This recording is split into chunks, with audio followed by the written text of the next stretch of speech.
সব বাস্টার্ডদের জন্য আমাদের ইন্ডাস্ট্রির বদনাম, যেখানে সবাই মাগিবাজি করতে আসে আর যেসব মডেল অ্যাক্ট্রেসরা কাজ করে সব মাগি, সব শরীর দিয়ে কাজ করে। প্লিজ, যারা দর্শক আছেন সবাই সেম না, আমি আবারও বলতেছি সবাই সেম না। কিছু কিছু পাবলিক আসে এখানে এইভাবে কাজ করার জন্য, আবার কিছু কিছু মেয়েও আসে এখানে এইভাবে টাকা কামানোর জন্য। কিন্তু তোমরা যদি এইসব ব্যবসা করেই যদি খেতে হয়, তোমরা দৌলতি পাড়ায় যাও, বা তোমরা গেস্ট নিয়ে ক্লায়েন্ট নিয়ে প্রাইভেটলি তোমরা এগুলো করো। আমাদের ইন্ডাস্ট্রিটাকে, আমাদের মিডিয়া পাড়াটাকে, আমাদের এই কাজের অঙ্গনটাকে এভাবে খারাপ করো না, তোমাদের দয়া করে অনুরোধ করি। আমি ইদানিং কয়েকটা নিউজেও দেখলাম কিছু কিছু মেয়ে বলে এখানে যেসব নায়িকারা কাজ করে সবাই দেহ দিয়েই কাজ করে, সবাই শরীর বিক্রি করে কাজ করে। বাট এটা একদম টোটালি রং কথা। তোমাকে কেউ নেয় নাই, তোমাকে কেউ ইউজ করে নাই, তোমাকে কেউ চুদে নাই দেখে তুমি এই কথাটা বলতেছো। কিছুদিন আগে একটা ভিডিও ভাইরাল হচ্ছে একটা মেয়ের, অবশ্যই মেয়েটার ভিডিওটা দেখেছেন। উনি একটা কথাই বলেছেন যে যত বড় বড় নায়িকাই আছে, যে নায়িকা থেকে শুরু করে প্রডিউসার পরিচালকদের বিছানায় যেয়ে তারপর আপনার নায়িকা হয়েছে। নায়িকা হয়েছে। সে বিষয়টা অবশ্যই আপনি দেখেছেন। ভাই হ্যাঁ, আমি দেখেছি, আমি তো এটাই বললাম, তোমার কোনো কোয়ালিফিকেশন নেই, তোমাকে কেউ কাজে নেয় না দেখে যারা মার্কেটের রানিং কাজ করতেছে তাদের নিয়ে তুমি তো এরকম মানে ব্যাড বিহেভিয়ার বা ব্যাড কমেন্টস করতে পারো না, না জানা সত্ত্বে। কেন মেহজাবিন চৌধুরী কি মেহজাবিন চৌধুরী হয়নি? তানজিন তিশা আপু কি তানজিন তিশা হয়নি? বাংলাদেশে এই যে ফারিন আপু কাজ করতেছে, টোটেনি কাজ করতেছে, যারা বড় বড় অ্যাক্ট্রেসরা এখন কাজ করতেছে সুন্দর সুন্দর ভালো ভালো এবং প্রেজেন্টেবল কাজ, যারা আমরা ফ্যামিলি মেম্বার নিয়ে দেখতেছি, আমরা কি তারা কি ভালো কাজ করছে করছে না? তারা কি শরীর বিক্রি করে কাজ করছে? তুমি তুমি শরীর বিক্রি করেও তোমাকে কেউ কাজে নিচ্ছে না, দ্যাটস ওয়াই তুমি সবার প্রতি আঙ্গুল তুলতেছো। এটা তোমার প্রবলেম ভাই, আচ্ছা, এটা আমাদের প্রবলেম না। এই যে অলওয়েজ একটা যে আপনার বাজে একটা ইন্ডাস্ট্রির উপরে একটা খুব আসছেন, আমরা অলওয়েজই দেখছি যে একটা বাজে একটা খুব আসছেন, যে একটা মানুষ অভিযোগ দিচ্ছেন যে অলওয়েজ ইন্ডাস্ট্রি অনেক খারাপ, না অনেক নতুন মডেলটা থেকে শুরু করে অনেক নতুন আর্টিস্টরা কাজ করতে আসলে মনে হয় চলে যেত খারাপ, চলে যেত বাজে কাজ হয়। এই যে একটা ক্ষোভ, এই ক্ষোভটা থেকেই মানে কি বলার আছে উদ্দেশ্য করে? অনেক বড় বড় ফ্যামিলির পাপ্পা মাম্মারাও কিন্তু তার বাচ্চাকে দিতে একটু ভয় পাচ্ছে, বিকজ অফ তারা মনে করে কি এই ইন্ডাস্ট্রিটা একটু খারাপ। এই ইন্ডাস্ট্রি মানে যদি আমার মেয়েকে কাজ করে বা আমার ছেলেকে কাজ করে, ওরা খারাপ হয়ে যাবে, আমি ভালো জায়গায় বিয়ে দিতে পারবো না। এটা অনেকেরই ভ্রান্ত ধারণা, যেমন আমার বাবারও ধারণা যে আমার মেয়ে যদি এখানে কাজ করে আমার মেয়েকে ভালো জায়গায় বিয়ে দিতে পারবো না। হুম, সবাই তাকে খারাপ বলবে।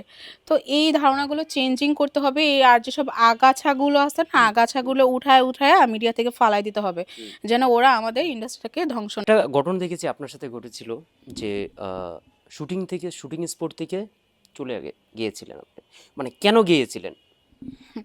আমি খুব বেয়াদব একটা মেয়ে, আমি একদম পাবলিকলি বলি আমি খুব বেয়াদব, খুব রাফ অ্যান্ড টাফ একটা মেয়ে।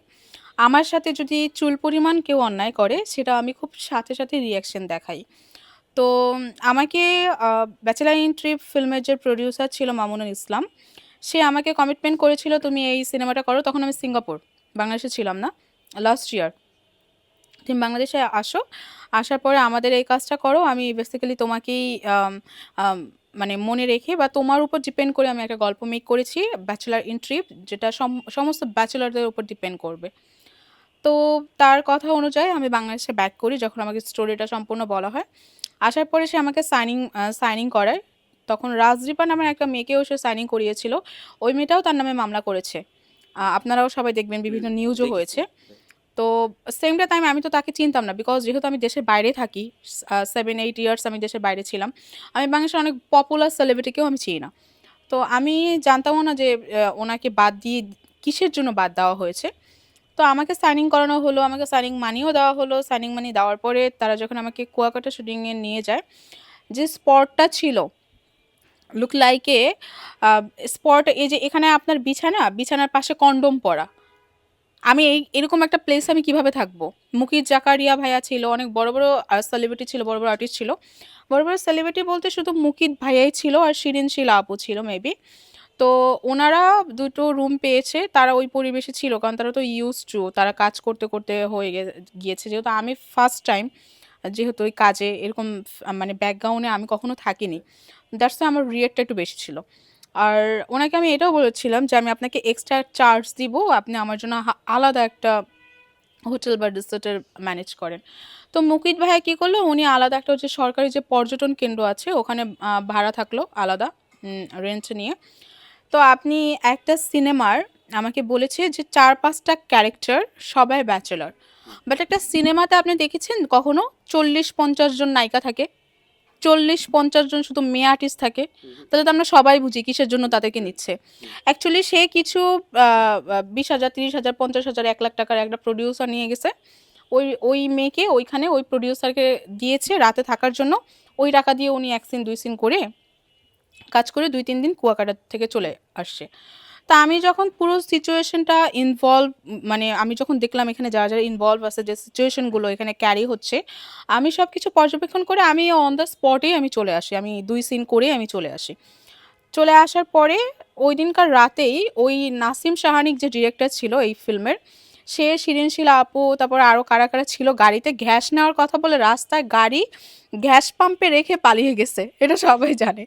তো পরে শিরিন শিলা আপু বিষয়টা হলো পাবলিকলি করেছে, বাট তখন ওনাকে হয়তো সামহাও কোনো কারণে ম্যানেজ করছে বা কোনো কিছু ভয়ভীতি করেছে, পরে উনি আবার সরি বলছে, ওরা ম্যানেজ হয়ে গেছে। বাট আমি তো ভাই কাউকে ভয় পাই না। I don't care to anybody to in this media, producer and director. আপনি যদি কোনো রং করবেন আমি ডেফিনেটলি পাবলিকের সামনে এটা আমি প্রেজেন্ট করবই। তো আমি কিন্তু তখন তাদের কাজে আমি আর অ্যাডজাস্টও হইনি। আমাকে অনেকবার ড্রাবিংয়ের জন্য ডেকেছে, অনেকবার কাজের জন্য ডেকেছে, আমি আর যাইনি বিষয়টায়। আপনি একটা কথা বলেছেন, আপনি যেই কি আপনার এই যে আপনার একটা বাজে একটা জিনিস দেখেছেন, একটা কন্ডম পরে থাকা দেখেছেন, এটা কি মানে আপনি যেই দেখেছেন প্যাকেট এটা? পরে থাকা অবস্থায় দেখেছি আমি, ইউজ করা পরে পাশে পড়ে আছে। আপনি বলেন একটা কনডম ইউজ করা আপনার পাশে পড়া একটা বেডে, আপনি ওই বেডে আপনি কিভাবে আবার শোবেন? তাহলে কি ধরে নিচ্ছি যে আপনার যে প্রোডিউসার, আপনার যে প্রোডিউসারই কি এই কাজটা করেছেন? না, প্রোডিউসার বলতে উনি তো সেটে যায়নি, বাট ওনারই কিছু খুচরা প্রোডিউসার ছিল, আচ্ছা, কিছু দালাল ছিল, ওরাই হয়তো এগুলো করেছে।